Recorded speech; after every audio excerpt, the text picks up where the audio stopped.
വരവൂർ പാലക്കൽ അമ്മയുടെ തട്ടകത്തിലെ അവാഞ്ഞിക്കാട് തറവാട് പതിറ്റാണ്ടുകളായി കലാപാരമ്പര്യം കൈമാറി വരുന്ന വാദ്യ കുടുംബം. വരവൂർ ഇച്ചരത്ത് നാരായണൻ നായരുടെയും അവാഞ്ഞിക്കാട് ഉണ്ണിമായമ്മയുടെയും 6 മക്കളിൽ മൂന്നാമനായ കൃഷ്ണൻകുട്ടി നായർ എന്ന വരവൂർ ഉണ്ണി നായർ തൻ്റെ 11ാം വയസ്സിൽ വരവൂർ മരാത്ത് ഗോവിന്ദൻകുട്ടി നായരുടെ അടുത്ത് കൊമ്പ് അഭ്യസിച്ച് അരങ്ങേറ്റം നടത്തി. തുടർന്ന് ഗുരുപിതാക്കന്മാരുടെ കൂടെ വാദ്യ പരിപാടികളിൽ പങ്കെടുത്തു വന്നു. അതിനുശേഷം അനിയനായ മാധവൻകുട്ടി എന്ന കുട്ടൻ മരത്ത് ഗോവിന്ദൻകുട്ടി നായരുടെ കീഴിൽ കൊമ്പ് അഭ്യസിച്ചു. നാട്ടിലെ ഏത് പൂരങ്ങൾക്കും വേലകൾക്കും നിറസാന്നിധ്യമായിരുന്നു അവാഞ്ഞിക്കാട് കുടുംബം. വരവൂർ പത്മനാഭൻ നായർ എന്ന വരവൂർ തങ്ക ഏട്ടന്മാരെ പോലെ തന്നെ കൊമ്പുവാദനം അഭ്യസിച്ചു തുടങ്ങുകയും വരവൂർ ശ്രീ ശങ്കരൻകുട്ടിയുടെ കീഴിൽ കൊമ്പുവാദ്യത്തിൽ പ്രാഗൽഭ്യം നേടുകയും ചെയ്തു. സഹോദരങ്ങളോടൊപ്പം പഞ്ചവാദ്യങ്ങളിലും മേളങ്ങളിലും ഇദ്ദേഹം പങ്കെടുത്തു തുടങ്ങുകയും ചെയ്തു.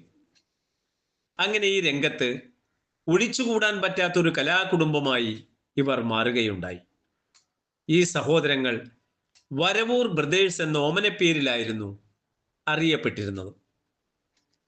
ഇന്നത്തെ പുതുതലമുറയിൽ മണികണ്ഠൻ നെടുമ്പുര, മഹേഷ് മനോജ് എന്നിവർ സ്കൂൾ പഠനത്തോടൊപ്പം തന്നെ പിതാവായ പത്മനാഭൻ നായരുടെ അടുത്ത് കൊമ്പുവാദ്യം പഠിക്കുകയും അരങ്ങേറ്റത്തിനു ശേഷം അച്ഛനും വല്യച്ഛന്മാർക്കുമൊപ്പം വാദ്യങ്ങളിൽ പങ്കുചേരുകയും ചെയ്തു. ഉണ്ണിനായരുടെ മകൻ ശ്രീജിത്ത് 9ാം ക്ലാസ് വിദ്യാർത്ഥിയായിരിക്കെ മദ്ദളം അഭ്യസിക്കാൻ താല്പര്യം പ്രകടിപ്പിക്കുകയും ഉണ്ണിനായർ അച്ഛൻ്റെ സുഹൃത്തായ പെരിങ്ങോട് ശ്രീ ഉണ്ണികൃഷ്ണന്റെ അടുത്ത് മദ്ദളം അഭ്യസിക്കാൻ അയക്കുകയും ചെയ്തു. അതോടൊപ്പം തന്നെ അച്ഛൻ്റെ അനിയന്റെ വീട്ടിൽ പോയി നിൽക്കുന്ന സമയത്ത് ഇദ്ദേഹം കൊമ്പുവാദ്യത്തിൽ പ്രാവീണ്യം നേടുകയും കുടുംബത്തോടൊപ്പം വാദ്യങ്ങൾക്ക് പങ്കെടുക്കുകയും ചെയ്തു വന്നു. ഇപ്പോൾ ഈ തലമുറയിലെ ചെറുകുട്ടികളായ ശ്രീലാൽ, സഞ്ജയ് എന്നിവരും വാദ്യം അഭ്യസിച്ചു തുടങ്ങിയിരിക്കുന്നു. ഈ കലാകുടുംബം ദേശത്തിനും വാദ്യലോകത്തിനും അഭിമാനമായി എന്നും നിലനിൽക്കാൻ പാലക്കൽ അമ്മയുടെയും ഗുരുപിതാമഹന്മാരുടെയും അനുഗ്രഹങ്ങൾ ഉണ്ടാകാൻ നമുക്ക് പ്രാർത്ഥിക്കാം. ഇനിയും ഒരുപാട് ഉയരങ്ങളിലെത്താൻ ഈ കുടുംബത്തിന് ജഗദീശ്വരന്റെ കടാക്ഷം ഉണ്ടാകട്ടെ.